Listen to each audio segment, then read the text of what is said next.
of the cosmos, Cosmic Brian. Welcome to Cosmic Vinyl. Yeah, it's the weekend, baby. Let's do this, man. Weekend video. Welcome aboard, cosmonauts. Here's what we're listening to, man. Check this out. This is freaking fantastic, man. It's called Spindrift. It's Classic Soundtracks Volume 3. Don't let the title confuse you, because I mean, they are soundtracks, but it's modern and it's not like a comp. It's an album by a group that did music for soundtracks like what we would call like weirdo documentaries, fringe type documentaries, spaghetti westerns, Italian spy films and stuff. This is just freaking fantastic. I've had this for a while, but I chose to use it as the intro music because I was telling somebody as I was commenting on one of their videos, I was recommending this, and this is fantastic. It's actually the label is Alternative Tentacles, and this is co-produced by Jello Biafra, the one and only Jello Biafra. This is amazing, man. I don't want to spend too much time on this, but I do want to show you this insert because this is just some of the films that they, is that right side up? Jeez, I just want to be sure. These are some of the films that the Spindrift did music for, and it's just insane, man. It's got a little documentation there about the group and about some of the films that they put scores to. So yeah, check that out for sure, man. Yes, I am so stoked you guys decided to stop in and check out Cosmic Vinyl. Man, I've been wanting to put this video together all week. This is what we like to call around here and Cosmic Vinyl. This is Fallout Finds. Now, you newcomers, you might not know about the Fallout Finds. What a Fallout Finds is. It's just me showing some recent pickups. Some of them online, some of them at the store, some of them as gifts. So yeah, let's get into it. Oh, you guys want to do a big chug? I'm down, man. Let's do it. I want to show you this beer, man. This was on sale, I think nationwide last weekend. It's called Yinling. I call it Youngling. Jesus. $11 for a twack. Yeah, $11 for a 12-pack. I was like, I'll take 2 cases, por favor. Yes. And I'm well into the first 12-pack of it. So whoop-de-doo to you. But I've had a few, but I want to do one with my friends in the vinyl community. So let's get it on. You guys ready? Yes, ching! Down the hatch. Let's do this. Oh yes, my good friend, of course. I was thirsty. All right. I do want to take care of a little vinyl community business first of all. I'd like to give a couple shout outs to a couple of channels out there that I'd like to see get a little bit more exposure. The first one is a channel that a guy from the channel had been commenting on some of my videos, and I noticed the word blockhead, block-head. And so I checked out the channel, and the guy's name is George, and he's freaking cool as hell, man. Big Elvis Costello fan, shows a lot of cool punk rock stuff. Shows a lot of like kind of crazy like obscurities and stuff, man. He's kind of all over the board, kind of like we are here at Cosmic Vinyl, and we love to support channels like that. So yeah, check out George at Block-Head. Fantastic channel. And I know I've shouted this next channel out at least a couple times, but he hit a milestone, and I want to congratulate him. And that's channel Stereo 999. My friend, the artist formerly known as Stereo Steve. I love it, man. He hit 200 subs. He's over 200 subs now. That guy should have well over 500 subs. He puts a lot of work into his videos, and they're fantastic. They're like almost like art film school kind of videos. Puts in a lot of weird clips of like old commercials, and then he puts like filters and stuff over, makes them totally mind-blowing. I love Stereo Steve's channel, and I've kind of been striking up a friendship with Stereo Steve. Not unlike some of the other channels that we've shown support for on this channel. Near Wild Heaven with Michael, Christian at CGC Vinyl Guy. We love all those channels. So yeah, man, those are some of my favorite channels here in the vinyl community. So check those out. I'll put links in the description too. So you guys ready to get into the wax over here? I got like, I don't know, 5 or 6 records to show. So let's get it on. As you guys know, I've been in kind of a garage mood lately. I've been kind of in a I'm phasing.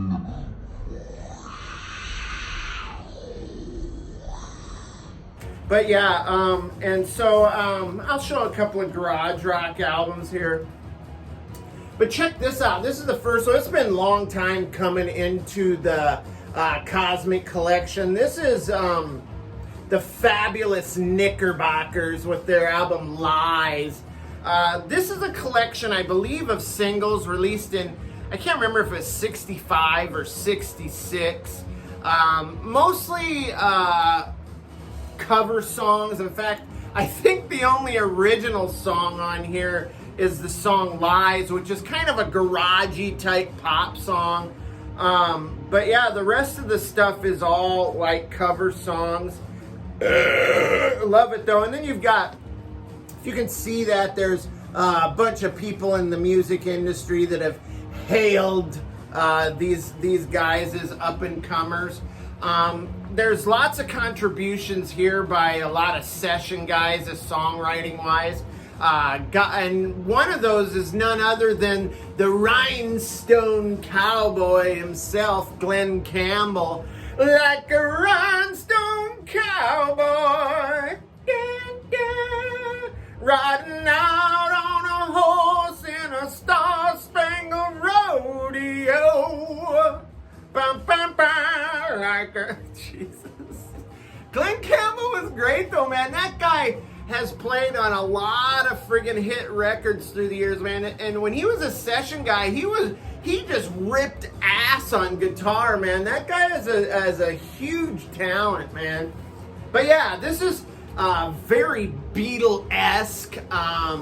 In fact, so much so that the hit song Lies off of this album, when it hit the radio airwaves, man, a lot of the, radio listeners out there thought it was the Beatles, and pretty sure the Knickerbockers band and the guys in the Knickerbocker camp did nothing to dissuade those listeners that was just a rumor, because, I mean, who wouldn't want to ride the coattails of the Fab Four, right? I mean, but sell a lot of records, but these guys kind of had a little bit of an identity crisis, man. I don't think they knew quite what they wanted to be. There's a lot of balladry on here, and then of course there's a little bit of frat rock, there's a little bit of garage, but very solid record, and the guitar playing on this is what really caught my ear, man. Great guitar, man. So there's no question the talent, it's just finding their own sound that was the deal. But check this out. This is the label. It's one of those you don't see very often. I don't know if you guys can see that. It's on the Challenge label. I mean, it's no great shakes or anything, but it, you don't see that label around, all the time. So I thought I'd give you a little looky-loo at it. So All right, let's move on to the next record.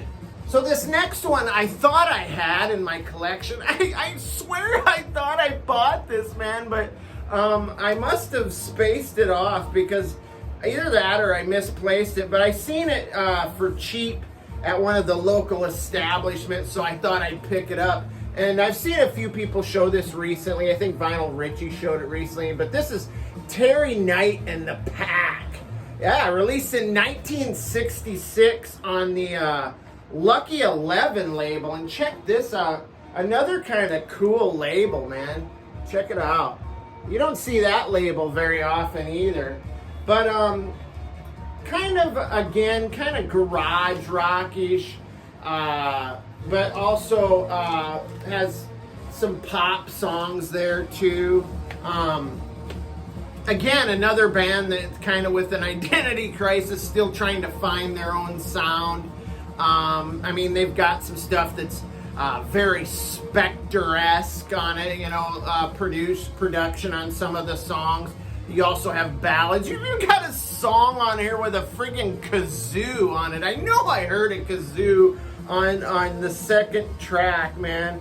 What's on Your Mind, which is actually a pretty cool song. But the opening track on both side 1 and side 2, Numbers is the song on side 1. Total garage rock song for sure. As is Got Love, the opening track on side 2. This band has the distinction of having a couple future alum from Grand Funk Railroad. Man, I love the funk, man. Another Michigan rock band, man. We're an American band. We're an American band. We're coming to your town. We'll help you party it down. We're an American band. Ha, ha, ha, ha. Jesus. Love the funk. But yeah, this band had Mark Farner and Don Brewer both in this band. I couldn't point out who's who on there, but I think there's like kind of a big rift between, at least I know between Mark Farner and Terry Knight. I'm sure it had to do with money. But yeah, this is great, man. Super solid songwriting. You can't deny the talent there, man.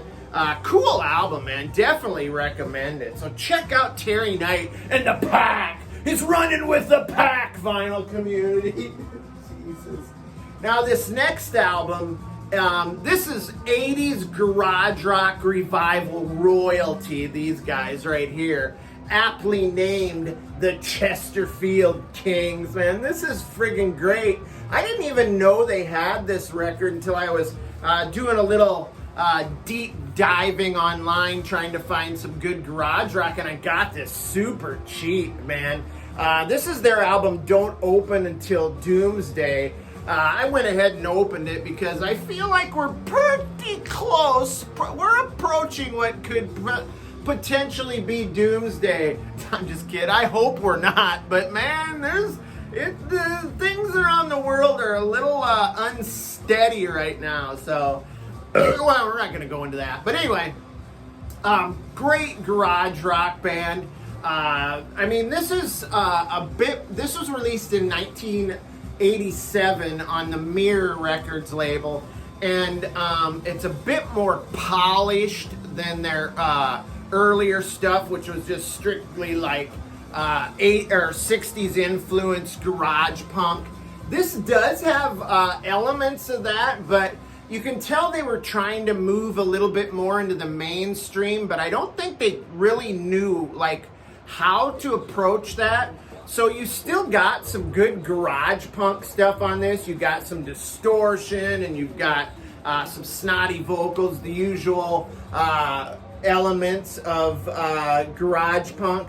But you've also got them moving into kind of a more like power pop sound, kind of like, say, like late 70s, early 80s stuff. In fact, on the opening track, Selfish Little Girl, I kind of hear a little bit of like the Knack, right? that kind of power pop stuff. But definitely there's some garage stuff on here. And check this cover out. I love that cover. Look at those guys. So you got a couple guys that are still holding on to the 60s garage rock look, these two cats. But then you got a couple of guys that look like they want to be more metal, like, and maybe this guy here. And then you've got this guy. He's probably like the smartest guy in the band. Probably plays drums or something. I don't know. But and even just looking at that probably gives an indication of why they probably went their separate ways. They probably all wanted to do different things. And you know, the garage rock revival of the 80s was definitely not something that was made for the long haul. It was definitely something that was going to come and go. But for us, you know, garage rockers that love that shit, it'll go on forever. But yeah, very cool record. Chesterfield Kings, Don't Open Until Doomsday. I'm going to do a needle drop on that next time I show it. Maybe I'll use it as an opener one of these times. So, all right. I'm just going to give you a little warning here, people. The rest of this video is going to go just a tad bit darker than this light approach that we've taken so far. Fear not. Just stick around. Just don't go anywhere, because this is still going to be cool. So just hold tight. All right, so I was kicking myself for a while there because I didn't pick this album up when it first came out. And I thought, fuck, I'll never get a decent copy. I mean, I'll never get a copy for a reasonable price now, man. Because I know the prices will shoot way up. But thank God for the Perch. The Perch came through for Cosmic Vinyl. And he scored this excellent album here. David Bowie's final album right here, Black Star. Man, I was so stoked to get this. Released in 2016, kind of a darker vibe to this, obviously. I mean, 2 days after the release of this album, Bowie ascended into the heavens, and but he left this parting gift for his fans, and gosh, I sure do appreciate it, man. Yeah, this is Bowie's swan song here. Love that die cut there with the picture of him with the mask there. Yeah, Bowie's final album right here. Released, like I said, in 2016. Recorded in secret. I think the album before this, too, was recorded in secret as well, man. This was produced by Tony Visconti, who also produced a lot of the early stuff that Bowie did. And it was great that the two got back together for one last run at it, man. And they came up with what I consider a masterpiece right here. This is fantastic. It's very experimental, almost like art rock. There's some free jazz in here. Even progressive type leanings on this, space rock. But the production on this is absolutely stunning. It sounds amazing. And Bowie's vocals are just incredible. I mean, you'd think he was like on the top of his game, tip-top form, but you'd never know that the man was dying, and his body was dying. And within months of recording this, he was gone. Which, when you listen to this, and you knowing that and listening to this, gives it sort of this really melancholy vibe to it. And he also left lots of clues in the lyrics and messages that would last beyond the grave. Lots of little hints that he was sick, and lots of things about crossing over into from life into the next plateau. So you get that out of this. There's also some amazing packaging here, man. I gotta show you this. I'm gonna pull this booklet out of here. Yeah, it's got this great booklet, and there's lots of hidden things in the packaging here. I mean, you have to really kind of hold it in the light to see some of the stuff there. And I believe if you hold the black star up into the sunlight, you can actually see like stars, like a thing full of stars. It's pretty incredible, like a sky full of stars. And then if you look at this right here, I don't know if you guys will see that. It looks like just a bunch of random symbols there, but that actually spells out Bowie's name there. Just some incredible stuff. Lots of little hidden tricks. In fact, I read if you like take a pin light and shine it while the record's spinning, you shine it towards the inner label, that there's like holograms on there. And I think on side 1 there's like a bird flying, and then on side 2 there's even like a spaceship. Incredible packaging, man. And yeah, I'm gonna be sitting there probably looking at this thing, trying to find all these little hidden parting gifts that they left for us, man. But Bowie was just, he was such a force of nature, man. I don't even feel like he was human. He was something above human. And man, he's so missed. It's hard to believe he's gone, man. He's one of those guys that you just thought would just be around forever, man. And it's unfortunately, we all end up reaching a different plane of existence. So, but that's Black Star by David Bowie. Incredible album. Check it out. So now I'm going to end it on a little bit lighter note, or should I say heavier note. This is one that I used to listen to way back in the 90s, man. This is Quicksand Slip. This is incredible, man. This is heavy alt-rock right here. Kind of like proto or post-hardcore, 90s alt-rock, heavy alternative. This is something in the vein of, say, like Helmet. The Toadies come to mind on some of this. Rage Against the Machine. A little Fugazi in here as well. Man, this is a banger. Released in 1993. Originally on the Polydor label. And it came on this really gorgeous friggin' green marble vinyl. It looks amazing, man. I love that. And then also has this insert here, pictures of the band, and then there's a lyric sheet on the back here. But this totally takes me back to my days in Dallas. It totally reminds me of my filthy dirtbag grungy days of the late 80s, early 90s, man. Just heavy rock. This is one you want to just lace up your combat boots, throw on your drug rug or your, what used to call, you know, that's like wool, like pullovers. Like it's kind of like a pullover sweatshirt. It's got a hood, but it was made of like this woolish kind of stuff, man. It had the pocket in it like a hoodie. We used to call those drug rugs, but me and my friends also used to call it a yak skin. I don't even know why, man. I'll show a picture of it here, but makes you want to lace up your combats, throw on your yak skin, and start doing some stage diving and friggin' getting in the pit and mixing it up, man.